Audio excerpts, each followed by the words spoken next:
Namaskar दोस्तों, welcome to channel Toxicology on board. Today in this video we'll be discussing about another DABT topic, that is tidal breathing, inhalation and particle size. How particle size is important in the case of inhalation toxicity, and we'll also discuss some antiviral drug, Zidorudine, how the mechanism of toxicity of Zidorudine is there. So these two questions are taken from ABT recertification year 2009 May 12 question paper. So the first question is with respect to inhalation toxicology.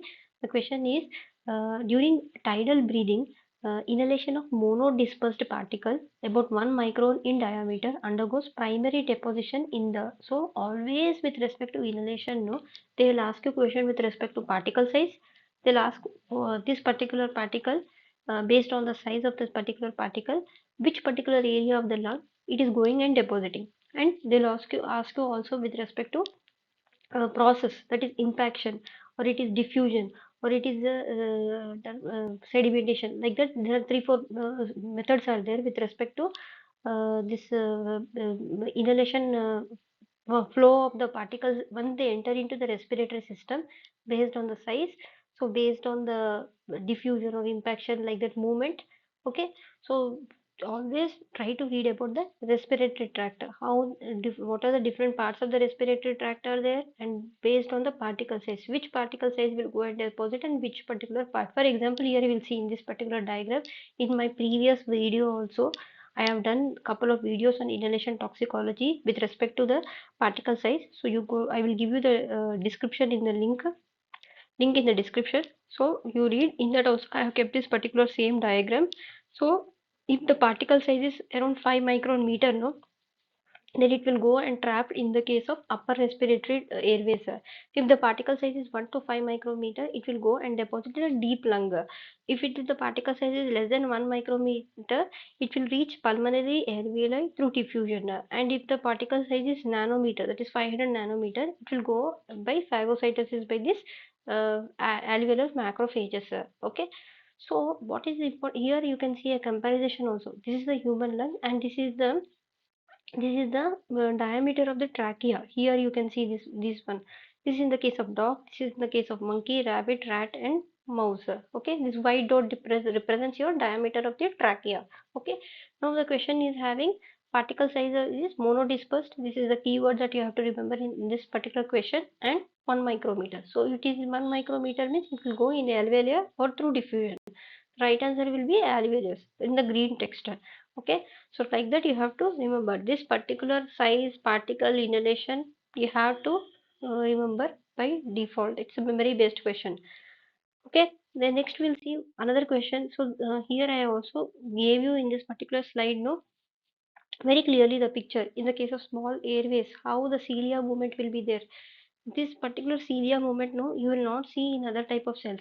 They try to push this mucus, and if certain particles are there, they get clogged and then get mixed with the mucus, no, your lung becomes heavy and it cannot push the particles, these dust particles out. So okay, and it becomes a very favorable environment for the virus or the microbes to reproduce or to replicate. So that time only you will be having infections. Okay, so next question we will see with respect to Zidorudine mechanism of action, its toxicity. This question is also taken from ABT recertification question year 2009. So next upcoming videos I will be discussing only the questions from year 2009. So question is, which of the following is not a mechanism of Zidorudine toxicity? So some questions with respect to in the exam you will keep getting with respect to anti-cancer drugs and with respect to antiviral drugs. Why? Because these are life-threatening diseases for which there is no ultimate cure. Okay, so questions with respect to antiviral, because the mechanism of toxicity is also completely different for that reason. So right answer we have to identify out of these options which is not applicable to the mechanism of Zidorudine toxicity.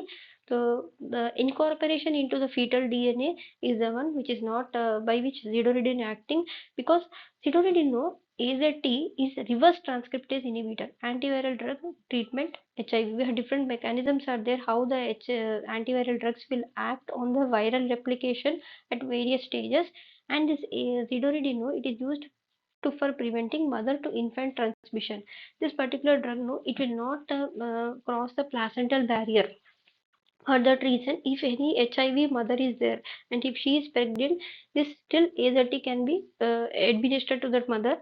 Actually, it's better not to get pregnant when you are having HIV infection, but if it happens, then this drug of choice will be the Zidorudine, because it is used for preventing mother to infant transmission of HIV. Okay, so right answer how the Zidorudine is acting is mutagenesis. Option 2 is apoptosis, inhibition of this gamma polymerase, as well inhibition of nuclear DNA synthesis. It is a reverse transcriptase inhibitor. Here you can see different methods are there.